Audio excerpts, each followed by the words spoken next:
Zoe Husband. I'm with the Citizens Utility Board, and I'll tell you a little bit more about who we are before we jump into the electric vehicle tips. So let's start with a quick introduction to electric vehicles. We'll talk about what is an electric vehicle. We will talk about the costs comparing one of the electric vehicles to a gas or diesel vehicle. We'll also discuss the range of these vehicles, the current rebates, incentives available, and a fee if you would like to have an EV. I'll also refer to it as an EV throughout the presentation, just so you know. We'll talk about charging, the different levels of charging, considerations before buying, and some additional resources. And we will share these slides with the library after the presentation if you'd like to reference specific links. And I believe the library will post a recording of this as well.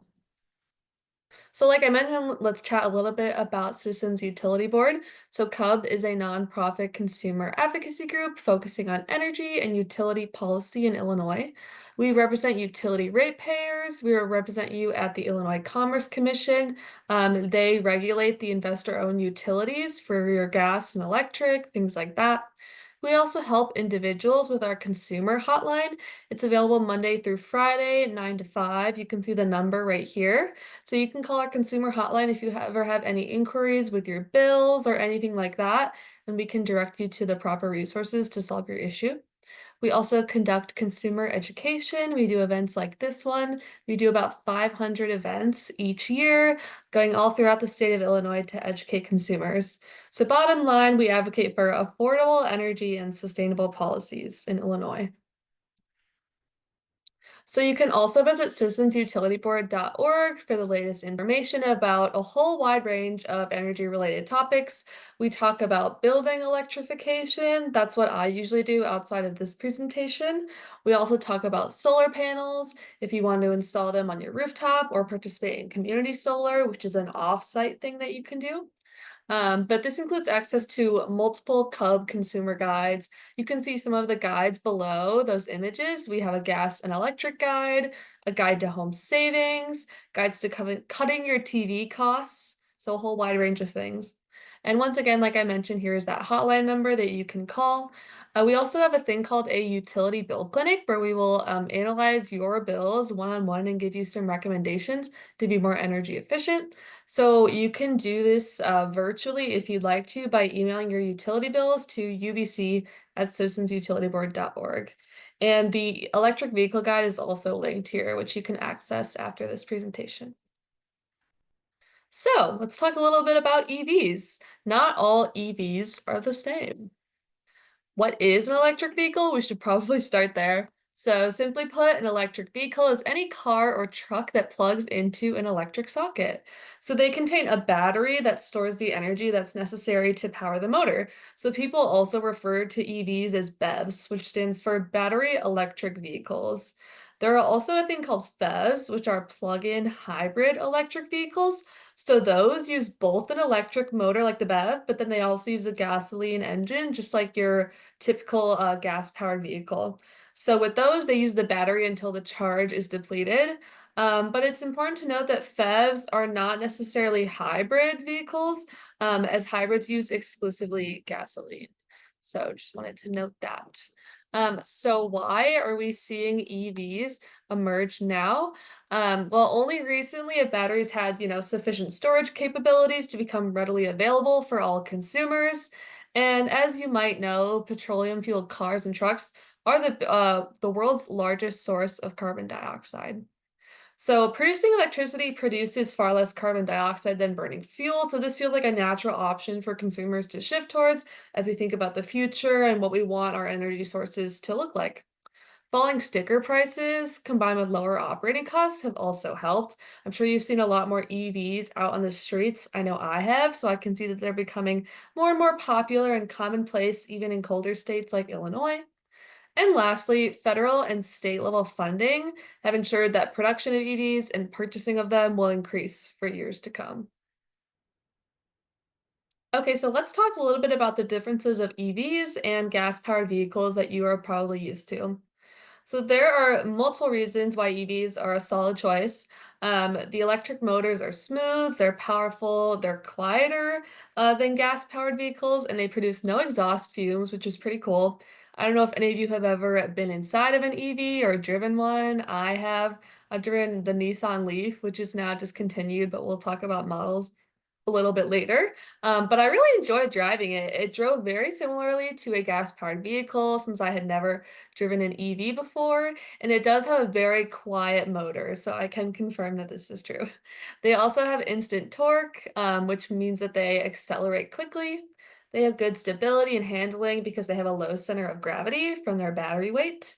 They're also low maintenance due to less parts, and they do not utilize any petroleum fuel. So the maintenance part is super convenient because you don't need to go to get your oil change like you would with a gas-powered vehicle, which is a bit of a pain. It can also be kind of expensive too if something's wrong with your car. So let's talk a bit about EV batteries. So most batteries are guaranteed for 8 years or 100,000 miles. But most batteries actually last a lot longer than that minimum guarantee. And similar to the battery of an iPhone or any other cellular device, their capacity degrades over time of the battery. So that just means it will need more frequent charging the older it gets, just like your phone. Over time, it goes down, but nevertheless, they often outlast the lifetime of the vehicle. So the only emissions or pollutants affiliated with EVs come from how they are charged or where the materials were obtained to create the electric vehicle. And studies suggest that lifetime emissions of electric vehicles are 60 to 68% less than gasoline powered vehicles. So there are some significant emissions reductions if you choose to go with an EV. Okay, so next let's talk a bit here about costs of an electric vehicle versus a gas-powered vehicle. So does an EV cost more than a gas-powered vehicle? I know this is a hot question right now for people. EVs traditionally do have a higher upfront cost when you compare them to gas-powered vehicles. The least expensive model, just for reference, is the Nissan Leaf, which starts at about 27,000 a year. You can see it on the left here. But yeah, just to note, it is discontinued along with the Chevy Bolt, but the other ones below those, I believe those are still on the market. The price range does vary greatly depending on the make and model, just like a gas-powered vehicle. Same idea where adventure vehicles are more expensive, which makes sense. But the key is to remember that savings build up in the long run, so the higher initial costs will be eventually recuperated. There are also some great government offered rebates and incentives that can also help to reduce that initial cost of these vehicles. So another important question that you're probably wondering is, can I save money driving an EV? So yes, you can save money. The operating costs are substantially lower than traditional vehicles. Like I mentioned, you don't have to get oil changes and other maintenance things like that. And according to the US Department of Energy, EVs are actually 40% cheaper to maintain. And the price of electricity is also cheaper than gasoline, which helps you save money in that regard. An average EV travels about 3.7 miles per kilowatt hour of electricity. So that averages out to the fuel cost being about 3.8 cents per mile. And per reference, a traditional vehicle averages 26 miles per gallon. So you're paying $4 per gallon. So that costs about 15.4 cents per mile to operate. So it is cheaper to operate EVs in comparison. In that way, savings do add up over time with increased mileage. So are there ways that you can, reduce the cost of paying for it? Well, in Illinois, both ComEd and Ameren offer a variable rate plan that is a really good fit for EV drivers. We always recommend this to people at Cub if they just recently purchased an EV. So with this program, consumers will pay the hourly price of electricity rather than the predetermined average flat rate. So you're paying the market price instead, which does fluctuate a bit more, but we'll get into that. So EV customers can program their cars to charge at night. That's when the prices tend to be the cheapest. So that's the cheapest for you to charge your EV. And a Cubs study showed that most households would save money under these programs. But once again, it's important to look at your individual usage to determine how much money you will save. So this is an example of what being in that program could look like. You can see here the bar charts in green, and you can see the time of day versus price per kilowatt hour in cents. So throughout this day, the price per kilowatt hour that you're paying is actually lower than that predetermined market or predetermined average rate. And then the white graph lines here to your right show what the estimated price will be for the next day. So this can help you plan for when you would like to charge your EV, but most of the time you will save money charging it at night, usually like in the middle of the night. So will an EV save me money in the long run? Well, the opportunity to save money in the long term is definitely possible through the programs like we just mentioned, such as dynamic pricing. But once again, like we've kind of talked about so far, savings will depend on the cost of the car, fuel efficiency, your mileage, and however many years you want to keep the vehicle for. So just to give you some perspective, for an electric vehicle traveling 12,000 miles per year, typical fuel cost savings in Illinois would add up to around $1,400 when charging at home. And we recommend charging at home to save the most money. So let's talk about range a little bit here, as I know some people have range anxiety, if you've heard of that before. So how much range is enough? How far can EVs travel? Well, range does depend on the storage capacity of the battery and its efficiency. So many models of EVs today can travel up to 300 miles on a single charge.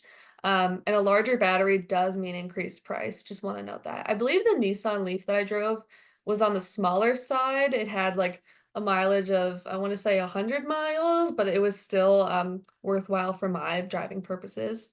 But deciding range is a really key aspect of purchasing an EV, but you might not need as much range as you think. Especially if the bulk of your traveling is around town, you're not going to need a super large battery because you're just not going that far of distances. The average car in Illinois travels less than 40 miles a day, actually.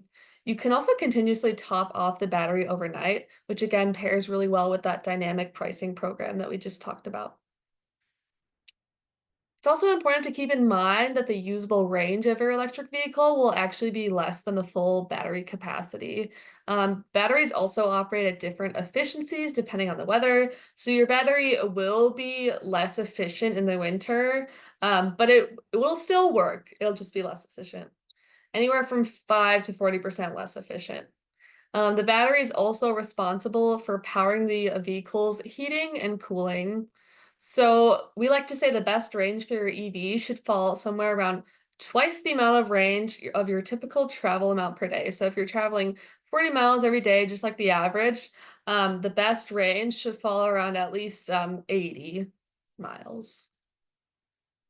So now let's discuss some of the rebates and the fee that apply to having an EV in Illinois. So there are currently some great incentives for buying electric vehicles. That's the really good news. In 2022, the Inflation Reduction Act was passed, and this piece of legislation provides tax credits and point of sale rebates for energy efficiency upgrades, home electrification, solar panel projects, and more. So there is a component of it that applies to electric vehicle purchases. So there's a tax credit where you can get up to $7,500 or 3750 for EVs. So the rebate only applies to the following income brackets. So if you earn no more than 300K, you can get the $7,500 rebate. And if you earn no more than 150K, you can get the 3750. So the vehicle does have to be assembled in North America with an MSRP of 55,000 for cars and 80,000 for an SUV or truck. The battery sourcing has to have been done in the US. You have to buy new, so there's no leasing or renting to qualify for full credit. And if you buy used, you can get 30% of the cost of the EV covered, up to $4,000. So if you have any questions, check out these resources here below. And once again, you'll be able to access those afterward. So does Illinois provide a rebate for purchasing an electric vehicle? There's also another piece of legislation called the Climate and Equitable Jobs Act, known as CEJA.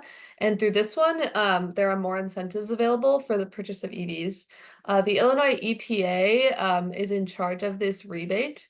So it's a $4,000 rebate that applies exclusively to purchasing electric vehicles. So that means no hybrids or PHEVs, like we mentioned at the beginning. And if you want to purchase an electric motorcycle, you can get up to $1,500 for that. So for this one, you have to apply, and you can be either for a new EV or a used EV. But if it's used, you cannot have done this rebate previously with this vehicle. So the next cycle opens very soon, actually, January 21st, 2025.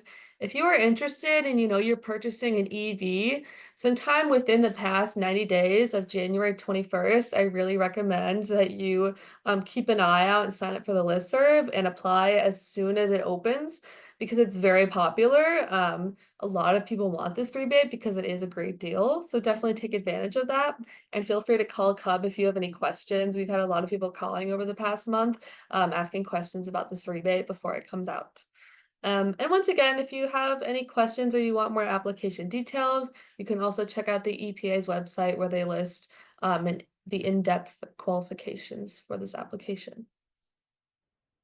So are there any additional costs to purchasing an EV? Here in Illinois, there's at least one additional cost. The state of Illinois actually does charge an $100 annual EV fee to just recuperate lost costs associated with the gas taxes that you would have been paying with a gas-powered vehicle. But this fee does go towards the state road fund to help pay for the highways and make improvements on our highways. And the $100 fee is the equivalent of what you would pay in gas taxes to drive roughly 7,500 miles. You might have higher insurance costs due to the value of the car itself or labor for post-collision fixes, but that is a case-by-case scenario, and you would have to work with your insurance company to figure out the details on that. And I also wanted to show this graphic here. This shows annual fuel cost to power an electric vehicle versus a 30 mile per gallon ICV at varying gasoline prices. So you can see here, the more that gas costs, the more savings you will enjoy for your electric vehicle. Okay, so let's chat a little bit here about how to charge your EV. So how does this work exactly? Actually, all that you need to do is plug it in. So for most EV owners, they have a home garage where they plug their EV in, or maybe a parking space if you're a renter. And the length needed to charge this vehicle depends on the amount of power in a charge and how far you're traveling. So there are three basic levels of charging speeds and plugs. Level threes are definitely the fastest, but they're not necessary for EV users who don't travel many miles every day. So level one is the most common one. So this is the one that is 120 volts. So you can just plug in this cord into a regular household wall socket. You shouldn't have to upgrade your electrical panels for this one, and it uses about the same amount of electricity as a toaster or hair dryer. For some comparison. So most people like this one because you don't need to upgrade your panels, but you still get enough charge to get to where you need to go around town. So it'll probably give you about 300 to 500 miles of weekly travel, just to give you some reference. Level two is the next step up. This one is also pretty common. So this one operates at 240 volts, which you'll notice is an increase from the level one charger. So this might require an electrical panel upgrade if your wiring is not set up to handle this. It's similar to an electric stove with the volts. It can also provide about 12 to 50 miles of travel per hour to charge. All of the EVs can connect to L2 chargers, which is great because these are becoming super common in public spaces. I know I see these pretty often now at the mall. And they're usually at the spots towards the front of wherever you're trying to park, which is pretty nice too. Um, so they also are they might be hardwired, and like I said, they might require upgrading your electrical service. So you should definitely consult with an electrician if you're unsure if you need an upgrade or not. So the last one is level three. You actually cannot install this one at home because it runs on 480 volts, which is not safe for your home. But almost all battery electric vehicles can accept L3 charging. It'll charge it super fast. But the problem is you can't use like a non-Tesla electric vehicle at a Tesla L3 charging station. So you do have to keep that in mind, but it seems like that will change in the future. So with the at-home electric vehicle chargers, the type of charger you need depends on like many different factors, like we talked about, including your daily driving habits. So for most people, a standard 120 volt will get the job done. But if you're someone who drives many miles to work or you take longer trips every day, you might want to do a level 2 charger. Um, and updating and installing the necessary electronics might be an upfront cost, but there are some rebates and tax credits available right now to install charging infrastructure for electric vehicles. So definitely keep an eye out for those. At-home electric vehicle charging just can cost anywhere from $200 to $1,000 depending on the manufacturer, so you will need to check what your current capabilities are. EVs are also becoming more and more equipped with bi-directional charging, which is pretty cool, so you can use the vehicle as a battery to charge other things.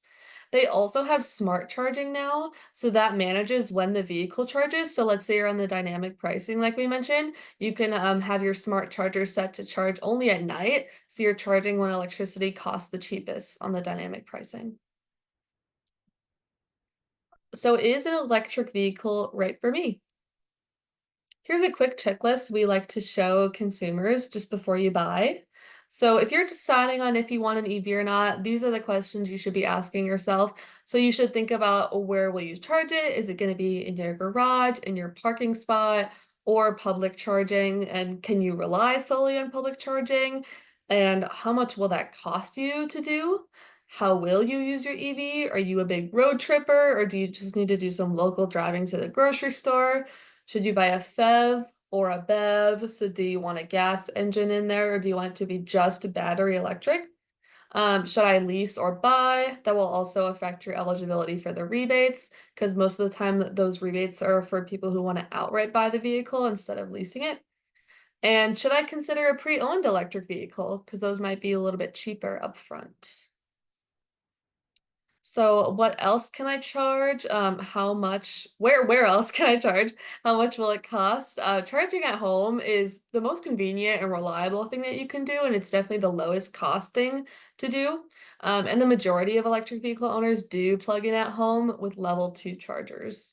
But if you are a renter and you're wondering how you can do this, definitely talk to your landlord to develop a charging model to see if you can plug in a parking space, something like that. Also ask yourself, is there a public level 2 or level 3 charger available near me? The price of public charging does vary depending on the state that you are in and city, but it is still cheaper than gasoline. And make sure you research the pricing model used by your closest public charger. And then lastly, just consider, like we already said, how you will be using your EV. These are some additional resources. There is a home charging advisor here, it's giving you tips on purchasing, installation, tax incentives that are available. ComEd also has a help center for electric vehicle information and on registering it, savings and charging options. Ameren, Illinois has a similar resource. There's a really cool one called Plug in America, which is the nation's largest association of EV drivers and enthusiasts. So if you want opinions on a certain model, I would definitely suggest reaching out to that group. Plugstar is also a shopping assistant that you can use for buying your electric vehicle through local dealers and retailers. And there are some other ones listed here too, but definitely recommend checking out these resources. And again, we will share these after the presentation. So those were the main things that I wanted to talk about here today. Now would be a great time to answer any questions you might have.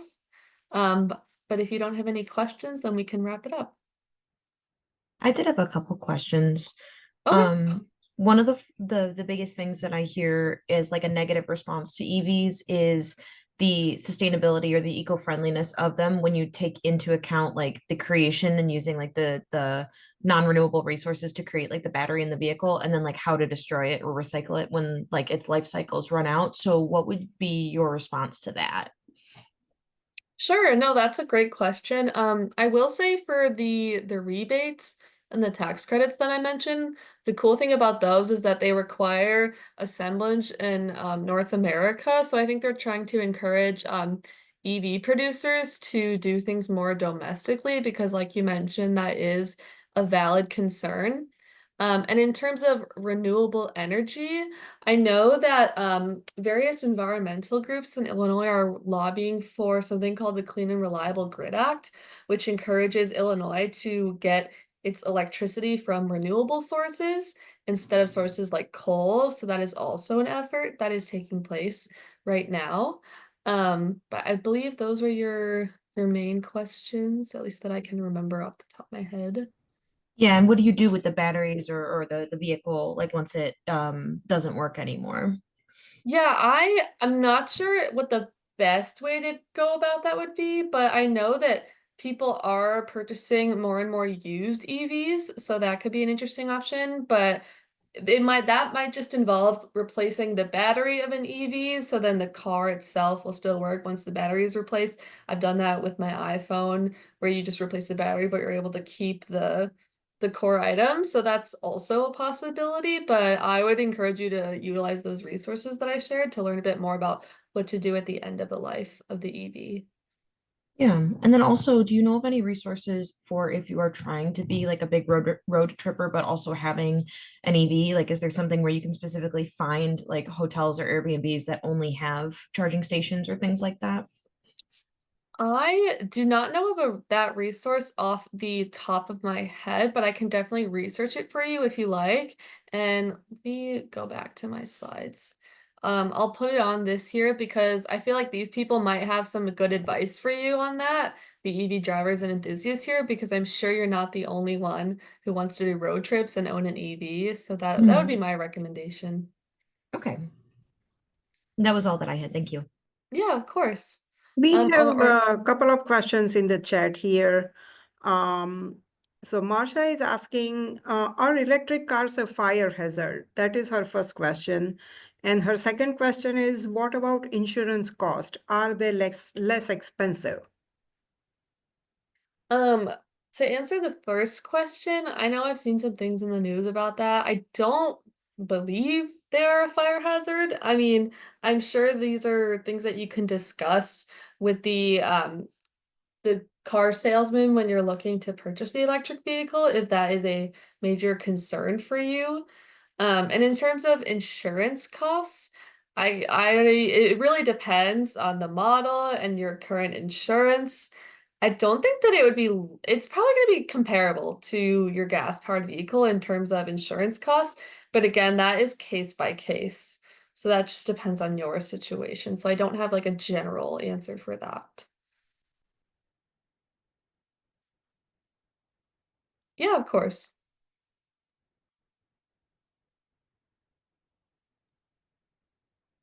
Any other questions?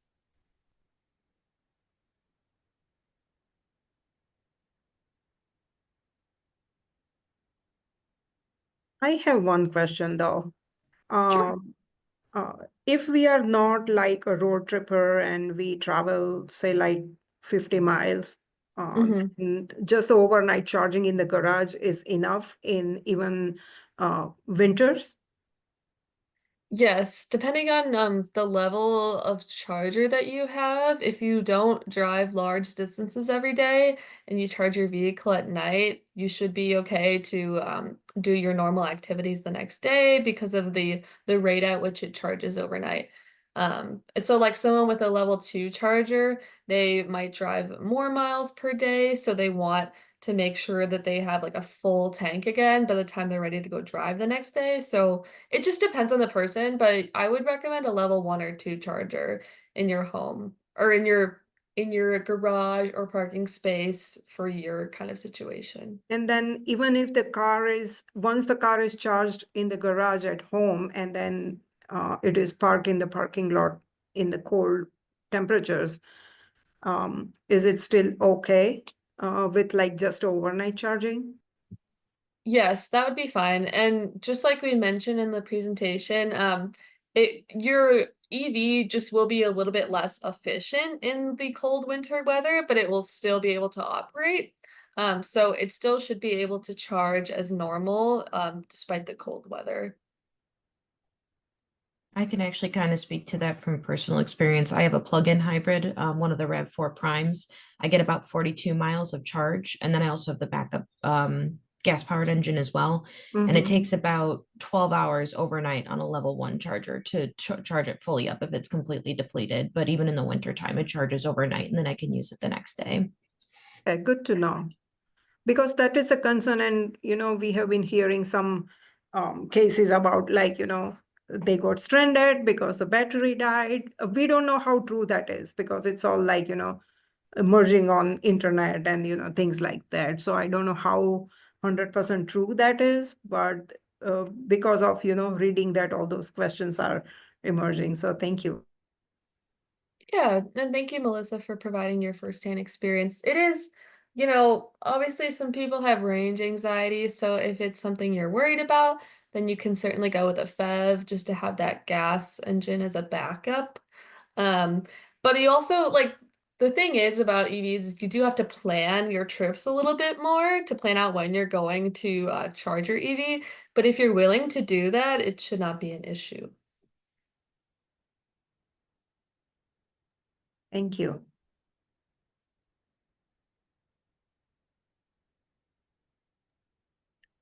Any other question from any of the online participants?